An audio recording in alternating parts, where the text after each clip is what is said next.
Tama is an idiot knight who died to some bums, but his life changes when he is reincarnated as a kitty cat stronger than Saitama and becomes a pet to a Busty elf mommy. Tama wakes up inside a labyrinth, and all he remembers is that he died after getting stabbed by a demon's blade. He has been reincarnated as an S-rank behemoth that is able to destroy nations in a single night, like how your mom rocked my world in one night. As an ex-knight, he feels conflicted about being reincarnated as a world-threatening monster, but when he looks at his own reflections, he sees that he is now a stupid-ass cat. While it surprises him, he chooses to accept it. A bum E-rank Rimuru pops up, wanting to eat him. Tama checks his skills and uses one of them to attack the slime, and being hungry, Tama has no choice but to bite the slime, but to his surprise, it tastes sweeter than your daddy's baby batter. Just then, he realizes that he can keep the skills of the creatures he eats and even store them for later, so he goes on his little food hunt. Tama faces various monsters, from flying lizards to rock monsters that look like my ex without makeup, and after he eats them, he gets their skills. On his quest, he walks into a treasure chest and gets excited to see a red crystal inside it. But just like any Souls game, it turns out to be a trap, and it transports him to the top of an S-rank Earth Dragon. Tama launches an attack which is deflected and creates an opening for him. The dragon attacks back, and while Tama tries to defend himself, it still manages to hit him, causing him to bleed. Just as the dragon is about to finish the job, Tama manages to counter and flies to the opening in the cave to escape his death. Meanwhile, somewhere in the city, an elf thicker than your sister, Aria, is starting her day as an adventurer. She rides a boat to the labyrinth's entrance, and when the guards stop her, she shows them her pendant which gives her access inside. There she pulls out her dual sword, and it reminds Aria of her past when she once saw a female warrior carrying the same weapon against demons. Back with the kitty, Tama is close to the exit when he collapses due to the loss of blood, but before he gets another reincarnation as an emo boy stuck inside a wall created by titans, Aria sees him and goes to save him.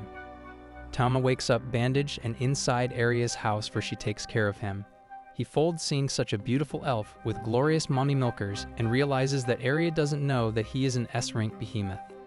For days, Aria takes care of Tama, feeds him, nurtures him, and even sleeps with him until he fully heals. Then she leaves to go to the labyrinth, but after what she did for him, Tama devotes himself to protecting Aria, so he goes to follow her. In the labyrinth, he tails her, worrying she will end up like the girls in Goblin Slayer. But when she does meet some goblins, Aria easily defeats them and takes their ears, which surprises Tama. Just then, another goblin pops up, and while Aria is confident, it turns out to be a goblin mage who shoots fire at her. She stands frozen, but because Tama can't expose his overpowered abilities, he pushes her out of the way and claws the goblin's clapped face, causing it to fall to his death. Aria can't believe that Tama saved her, so on their way back, she caresses his body, which makes Tama very happy. Then they go to the guild where after stepping inside, a dude with a yee-ass haircut, Cussman, tries to raise Aria into his party so they can make elf babies, but Tama bites his hand, stopping him from diddling Aria. Cussman throws Tama away, but when he falls, he uses his claw to rearrange his face. It angers Cussman and makes him want to make cat stew, but before he does anything, Anna, the terrifying ladyboy who is the guild receptionist, stops Cussman, and when he threatens Cussman that he will clap his cheeks, Cussman runs away in fear. Anna praises Tama for saving Aria, and after he saves her twice, Aria declares that from now on, Tama will officially be her cat, which Tama is very happy about. Then she plays with him and his fur, but as she's getting close to caress Tama's baby jewels, Tama purrs and creams. Later, while being drunk, Aria, looking like a snack, tells Tama to bathe with her. At first, Tama declares that he won't do it, but after folding, he bathes with her and her two massive floaties. Just then, she vents about how she wants to be strong and tells the story of her past. Aria informs Tama about how demons attacked her village, but they were saved by an elf sword saint, Alicia, who became Aria's role model, and after hearing this, Tama snuggles with her. The next day, Aria and Tama go to the guild where Anna warns them to go home. Just then, Cussman pops up and shows an order to put down Tama after he clawed his face. However, he challenges Aria to a duel, and that if she wins, Tama will stay alive, but if she loses, she will become his baby mama. It surprises everyone, and without any option, Aria accepts his challenge. That night, The whole city watches the duel between the C-rank Cussman and the D-rank Area. But feeling generous, Cussman offers Area to pick anyone to help her against him. When nobody steps up, Cussman laughs, but suddenly, Tama himself steps up to the plate as Area's partner, ready to clap Cussman from life. Tama attacks first, but quickly realizes that it's difficult to defeat Cussman without his skills. Area sees this chance to attack, but Cussman dodges her and kicks her, which causes a bruise. She continues trying every attack she knows, but Cussman easily counters her every move, knowing that he's close to being Area's primary source of baby batter. He manages to get Area down, declaring that he is the winner, and Tama, on the sidelines, is questioning whether he should use his skills and show himself to the world. When Cussman attacks, Tama uses his skill to deflect him and yeets him away, causing his own sword to stab into his meat sword.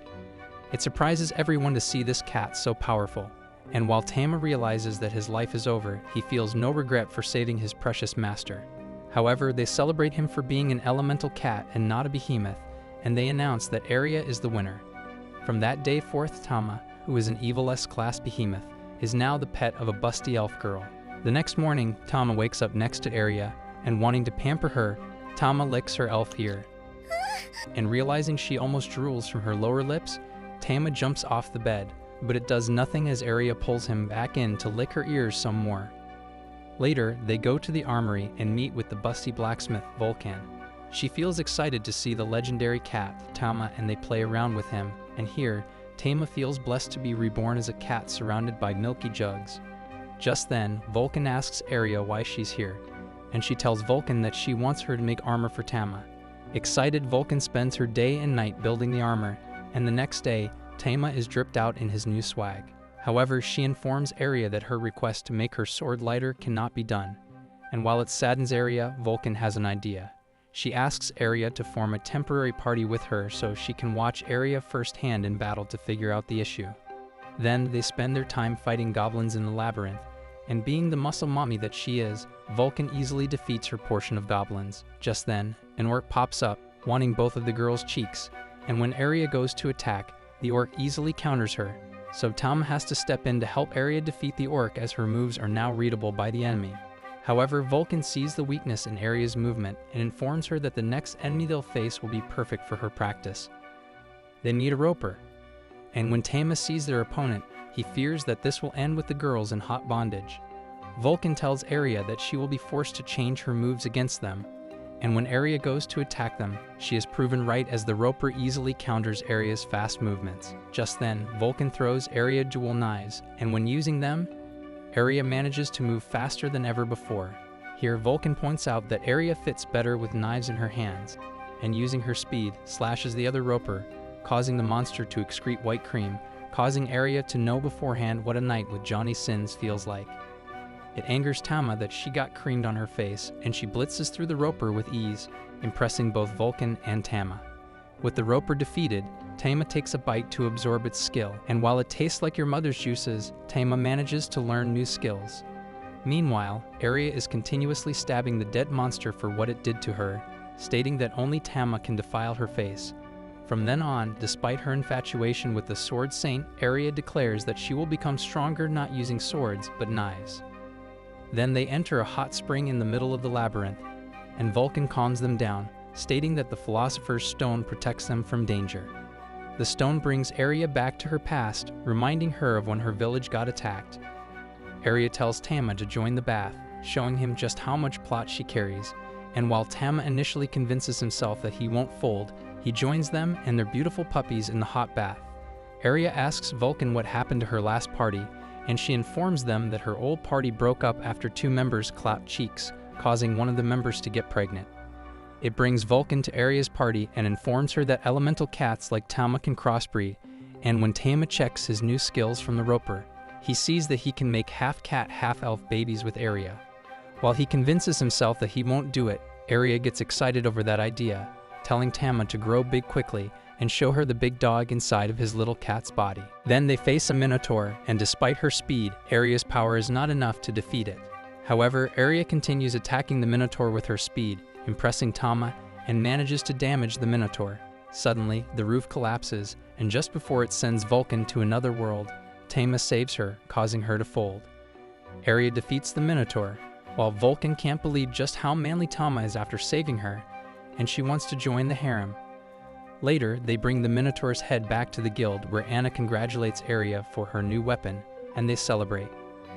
They drink alcohol like a fish, and it reminds Tama of the times he celebrated after defeating a quest.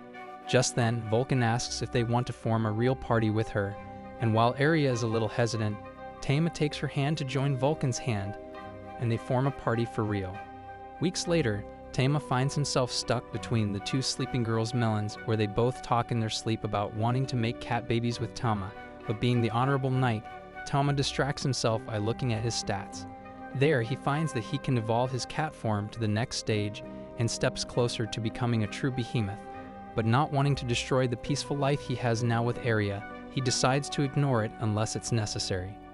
The next day, Aria and Tama find two bandits bullying the girl and want to sell her kidneys, and when Aria steps up, the two want the smoke. However, when they see the legendary cat, Tama, on her shoulders, they both apologize before running away.